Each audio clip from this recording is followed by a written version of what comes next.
ആകാശവാണി നമസ്കാരം. പ്രത്യേക വാർത്താ ബുള്ളറ്റിൻ വായിക്കുന്നത് കാർത്തിക വിശംഭരൻ.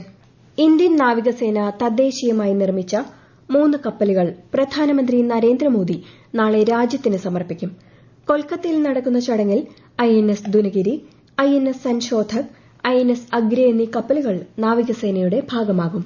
ചർമ്മരോഗങ്ങൾക്കുള്ള മരുന്നുകൾ, വേദന സംഹാരികൾ, ആന്റിബയോട്ടിക് മരുന്നുകൾ ഉൾപ്പെടെ 16 ഫിക്സഡ് ഡോസ് കോമ്പിനേഷൻ മരുന്നുകൾ നിരോധിച്ച് കേന്ദ്ര സർക്കാർ.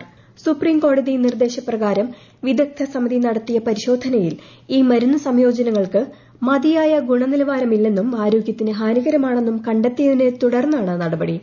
നീറ്റ് UG പുനഃപരീക്ഷ നാളെ നടക്കും. 22 ലക്ഷത്തിലധികം വിദ്യാർത്ഥികളാണ് പരീക്ഷ എഴുതുന്നത്.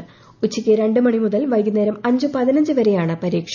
ശക്തമായ സുരക്ഷാ ക്രമീകരണങ്ങളാണ് ഏർപ്പെടുത്തിയിരിക്കുന്നതെന്ന് നാഷണൽ ടെസ്റ്റിംഗ് ഏജൻസി അറിയിച്ചു.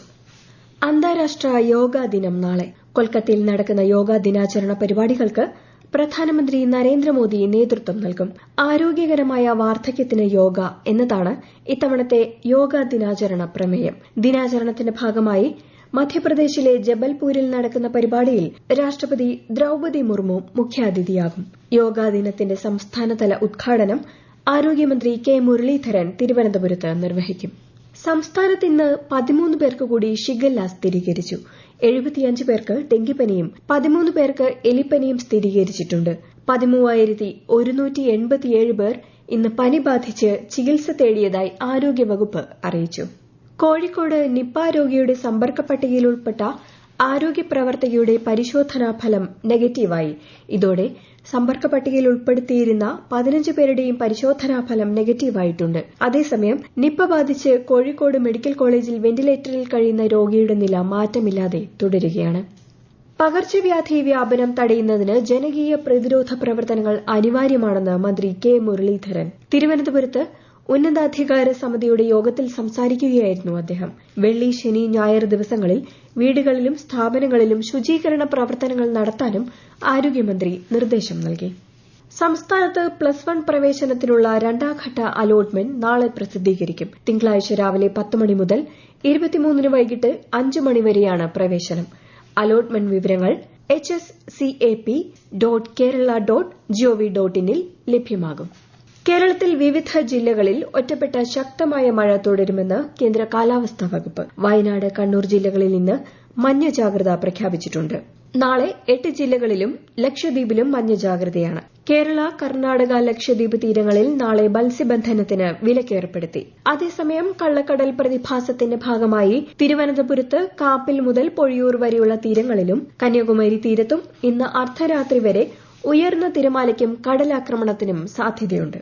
ലെബനനിൽ ഇസ്രയേൽ ആക്രമണങ്ങൾ തുടരുന്ന പശ്ചാത്തലത്തിൽ ഹോർമുസ് കടലിടുക്ക് വീണ്ടും അടയ്ക്കുന്നതായി ഇറാൻ. സംഘർഷം അവസാനിപ്പിക്കാനുള്ള നിബന്ധനകളിൽ US പരാജയപ്പെട്ടതായും ആക്രമണം തുടർന്നാൽ ഇറാൻ കൂടുതൽ നടപടികളിലേക്ക് കടക്കുമെന്നും സംയുക്ത സൈനിക കമാൻഡ് മുന്നറിയിപ്പ് നൽകി. അഫ്ഗാനിസ്ഥാനെതിരായ ഏകദിന ക്രിക്കറ്റ് പരമ്പരയിലെ അവസാന മത്സരത്തിൽ ഇന്ത്യയ്ക്ക് 9 വിക്കറ്റ് ജയം. 28.4 ഓവറിൽ 1 വിക്കറ്റ് നഷ്ടത്തിൽ 224 റണ്ണെടുത്ത ഇന്ത്യ ലക്ഷ്യം മറികടക്കുകയായിരുന്നു. ടോസ് നേടി ബാറ്റിംഗ് തെരഞ്ഞെടുത്ത അഫ്ഗാനിസ്ഥാൻ 218 റണ്ണാണ് എടുത്തത്. ഫിഫ ലോകകപ്പ് ഫുട്ബോളിൽ ഇന്ന് നെതർലൻഡ്സ് സ്വീഡനെ നേരിടും.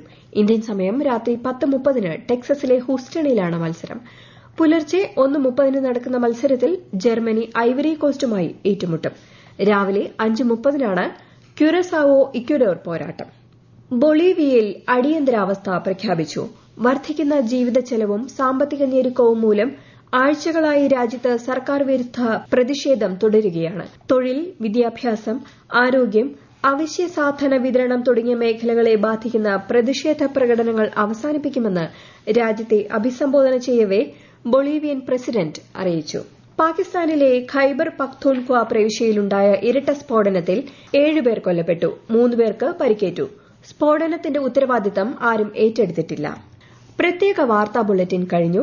അടുത്ത വാർത്താ പ്രക്ഷേപണം നാളെ രാവിലെ 6:45.